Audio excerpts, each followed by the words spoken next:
As you guys can tell, I'm pretty much into a lot of tech products at this point. I made a bunch of reviews and I want to still just keep reviewing. Unfortunately, I just can't keep buying new things to review, so I'm just gonna review the stuff I currently have. And I want to talk about a product that kind of was like my end game product in a while. I never really had another reason to buy another product because this product was just so revolutionary at the time, and it still kind of is the standard of what gaming keyboards are today.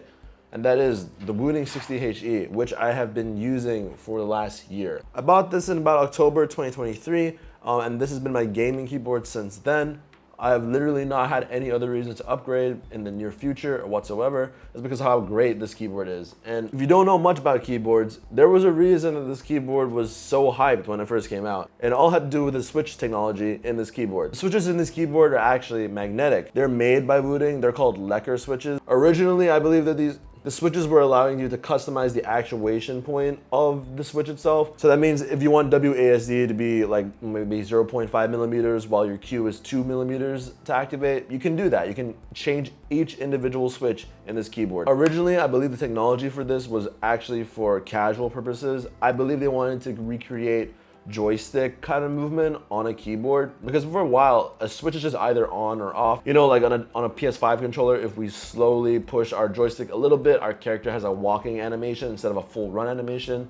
That's what they were trying to basically copy. Although it ended up the technology actually working a lot for the competitive esport market because of the switches actually being really good for games like Counter-Strike and Valorant. They created two technologies that are insane for this, which is SOCD and Rapid Trigger. Mostly Rapid Trigger is something completely new. However, SOCD was something kind of spawned off fighting games, and I'll explain both of them right now. If you don't know how a normal keyboard switch works, pressing any key on a keyboard before the Lecker switch, normally when you press a keyboard switch, it just activates as soon as you press it. And the only way the key stops registering is when you finally go back up to where the actuation point was hit. So if it was at 1.2 millimeters, when you hit at 1.2 millimeters and you travel all the way down, it needs to go back up 1.2 millimeters. I know it's a long time for it to go back up, but the fact is that's how it worked. However, with Rapid Trigger, as soon as the key was actually unpressed at all, because we can measure how far it was being pressed and unpressed, we would instantly be able to reset the switch. And that's what Rapid Trigger is. That's why it's so good for some games such as Valorant and CSGO. SOCD was another thing, and I don't want to really explain it that much because it's kind of complicated. But basically, if you press two keys at the same time, it only takes into account of one key. If I was holding A and I pressed D, A would instantly deactivate, and then it would just be D. This allows for counter strafing to be really, really easy in games like, again, Valorant and CSGO. Those specific games really, really benefited from this technology. It basically had null commands and bitch, you could just kind of zero out your movement instantaneously. I know it sounds kind of broken, but I'll get into it later. It's just, it has some competitive advantage for the people who can take advantage of it. Obviously, there's so much hype about this technology. I really wanted to try it out at the time. So I bought the keyboard when it finally dropped again, because I think it sold out like twice already. I got the keyboard and I've had it for a year, and here are my thoughts. Obviously, when I first bought this keyboard, I was really into Valorant. I think I was about a 7-3. But I want to talk about Rapid Trigger because I feel like that was the most impactful thing for me, especially the fact you can also, in the software, customize your own actuation points. That was actually the most impactful for me, Rapid Trigger and SOCD. It just felt really responsive. The whole keyboard just felt super responsive. Like I almost wasn't losing any track of where I was in my movement. And just overall, the fact I could control like WASD be like literally 0.1 millimeters to activation is absolutely insane. It's super sensitive. I actually had to tune that down a little bit as years have gone on. I think I make it like 0.5 millimeters now instead of 0.1. But that's just the thing. You can just customize however you want. I think it's always fun to just see like, okay, I can customize this today and see how I feel. It's like having all the keyboard switches into one switch. It's really awesome just to try and see what works for you, what doesn't. And I think it's super important for me when I was playing games. And it also really worked out for a lot of the characters I play. Some characters I accidentally press buttons that I don't mean to press. And because I can customize the actuation point, I can make my Q really, really full press, all the way down to full press instead of like a half press or almost activation press. I don't want to accidentally trigger anything, so I can just make those keys for like those specific commands really, really low, and therefore I won't activate them by accident. I also really like the fact when you did use that custom actuation point, it allowed me to do things I normally couldn't do. If you don't know what super gliding is in Apex Legends, it's something that you can only do with a certain frame timing. And before I wasn't really able to do that because it just required my keys to be in perfect synchronization. But because of the technology in this, I can actually delay my keys from activating together at the same time. I can account for human reaction time using the keys, so I can always super glide instantaneously. Because a super glide requires you to be pin perfect actuation at the same time of 2 keys pressing at the same time, and it wasn't really possible when I was doing it as well on my old keyboard. However, I made my space a lot lower to activate, and I made my C key a little bit higher on the activation, so eventually they just evened out. So when I activated at the same time with human error in place, it just activated at the same time. It was really, really cool. It kind of only makes sense if you understand what super gliding is. TLDR, you can do a lot of shit with this keyboard because of custom actuation points, and it's really, really fun to try and just mess around with. It's what I did a lot. SOCD is something that I think obviously is now banned in CS2. However, I don't really think for the average player it's gonna make you an insane player. I think the pros who can abuse SOCD will abuse SOCD.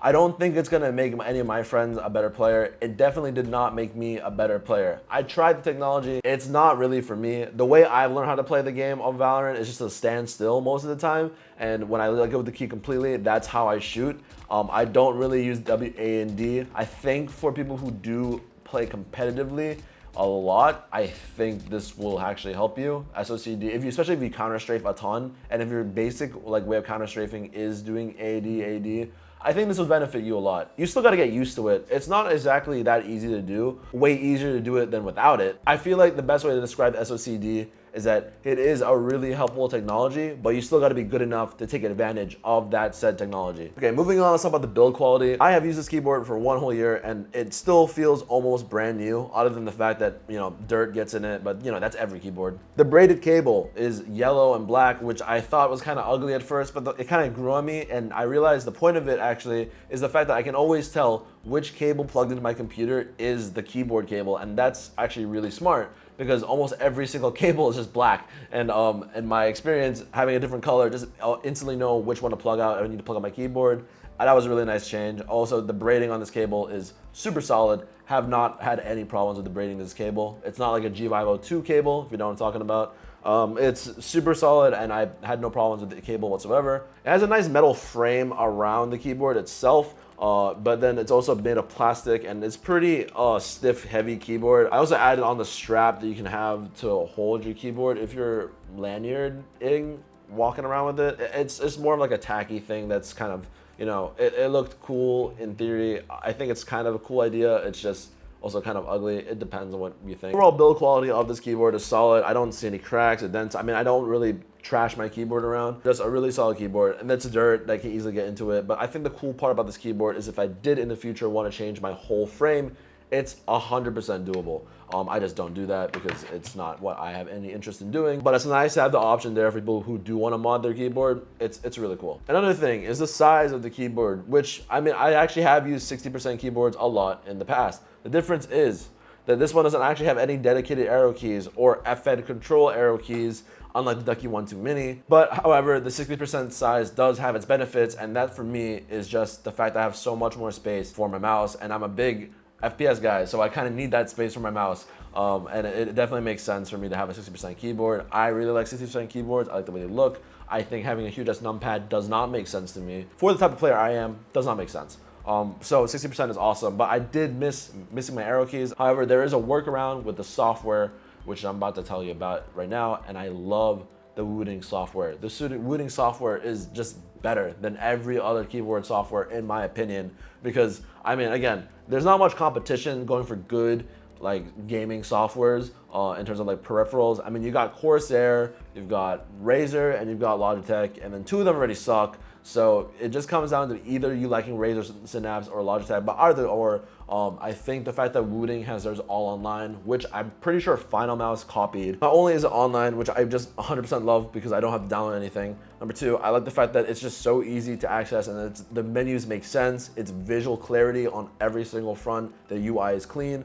It makes there are even little animations to show you what things do. However, there are also other awesome features in the software, which I'm about to talk about, which is Mod Tap. And Mod Tap was a really cool feature that helped me get rid of my anxiety of not having arrow keys. Because of the technology of the Lecker switch, we're allowed to choose between a press and a hold of the switch because it allows you to have two different functions with the same switch. Basically, my FN key acts like an FN key only when I hold it, but when I tap FN, it acts like a right arrow key, and it's super helpful to get rid of the fact that I did not need arrow keys. This is the perfect workaround. Technically, I'm saving a lot of space.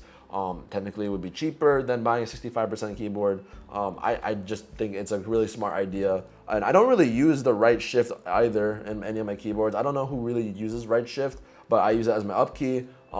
Again, you can remap everything. It's an awesome software. I think that's honestly the other best selling point about Wooting is their software.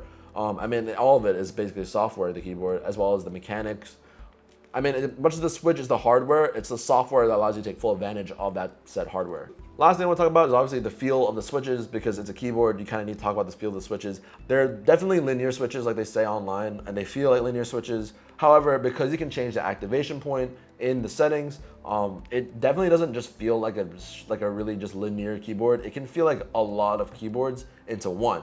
Yes, it does technically feel like a linear switch, but it acts like any other switch in the world. And here's a little bit of sound test just for your information. And overall, what do I think about a $180 keyboard that is a 60% keyboard from a company that isn't actually that popular until, well, as of recently? I think Wooting came out with this out of nowhere. In my experience, I did not hear them beforehand until this came out and just completely changed the market.